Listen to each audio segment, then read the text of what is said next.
two scenarios.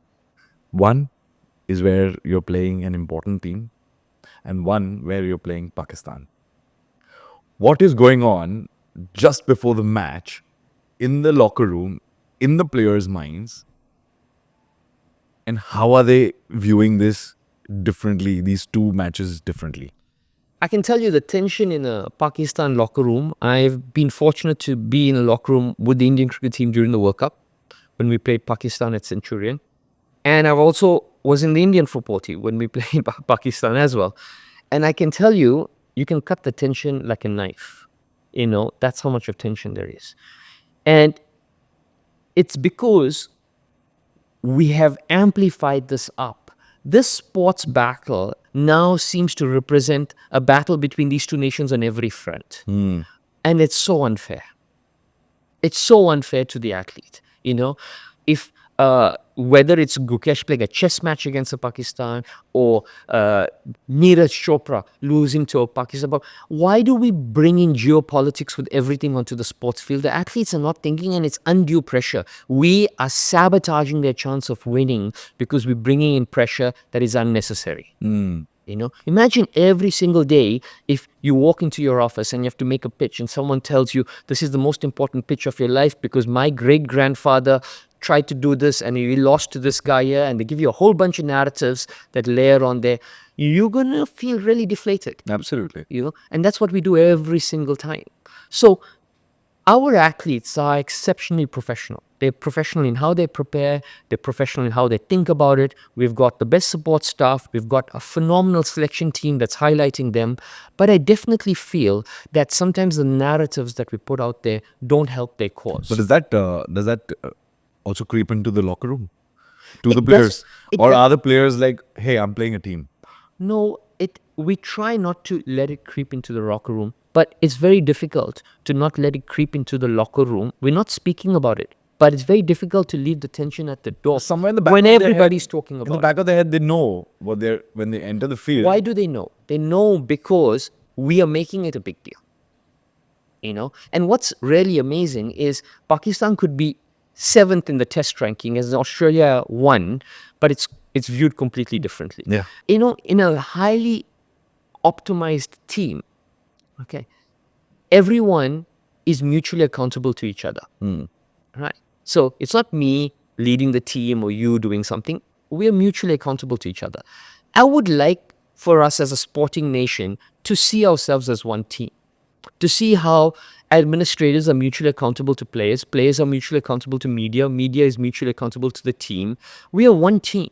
We are not different organizations that are analyzing things differently. If we're in the same organization, if we're in the same team and one of our teammates didn't do well, we wouldn't stand on his head. We would find a way to lift him up. And we need to start bringing this energy and this ethos to the table. Very true. Yeah, I've always had this question as to when you're on that field, how do you block out the noise that is there? Because you're like 22 players on the field, but there's around 100,000 plus people in the stands, and everyone's shouting. Yeah, it's not so much the noise. It's the reality of the situation.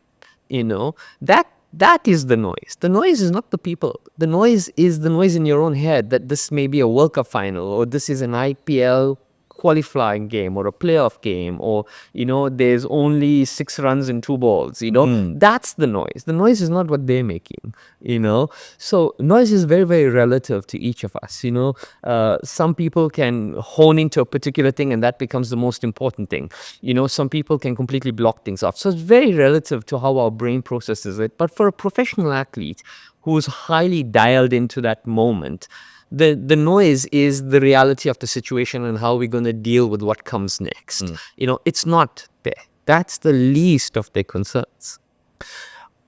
How important is spirituality, whether it be whatever you're following, spirituality, yoga, to help you maintain a positive mindset in your game and to keep you locked in? In the Bhagavad Gita, they say there are 5 reasons for success. So you have to be the right person for the job. You have to be in the right place. You have to have the right tools to execute your job, and you have to put in the right amount of hard work or effort in there. And it says these four are in your control. And there's a fifth element, which they call an invisible energy, luck, destiny, whatever. This is something that happens that you had absolutely no role to play in, that puts you in the right place, that creates the opportunity, that, creates the scenario, or someone noticing you or whatever. You had no clue. This all comes together to manifest in your success. And it goes on to explain that, ego is a person's inability to recognize the invisible energy in their success. And this is the first thing I teach all athletes, because I tell them, irrespective of how much we work and how much we play and how much we do, there is an invisible energy that helps you. We have to pay our due respect to it. And when you start to give credit to something that you've not done anything to that's helping you on your journey, it's very humbling. Right. So that's humility. Humility is the ability to recognize it. So spirituality is something that's very, very important to how I coach, to how I teach people. And I keep reminding them this, because once it humbles you, humility is also the foundation of learning. Only a humble person can ask various people for questions. Only a humble person sees himself as a student of the game and is willing to learn from everyone else. So spirituality is, in essence, the core of how you grow as a person in your art towards mastery. That was deep. That was deep. How important is nutrition just before the game? Is it expected of them to say something which is light on their stomach so that they can be in Yeah, this I thing? mean, Or they would never say something, and we would not cater something that's really, really unhealthy and bad. But nutrition plays a critical, important role.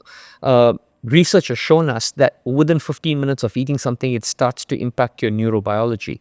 So what we try to do is we try to bring in a lot of healthy fats, and we try to bring in proteins that stabilize the blood glucose.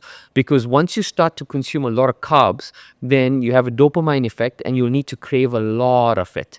So if you're batting for 30 minutes, that's longer than a carb spike would naturally be. So which means that you're going to experience a dip after 25 minutes. So what we're trying to do is bring foods in that stable blood glucose so that you can stabilize your neurobiology and you can have focus over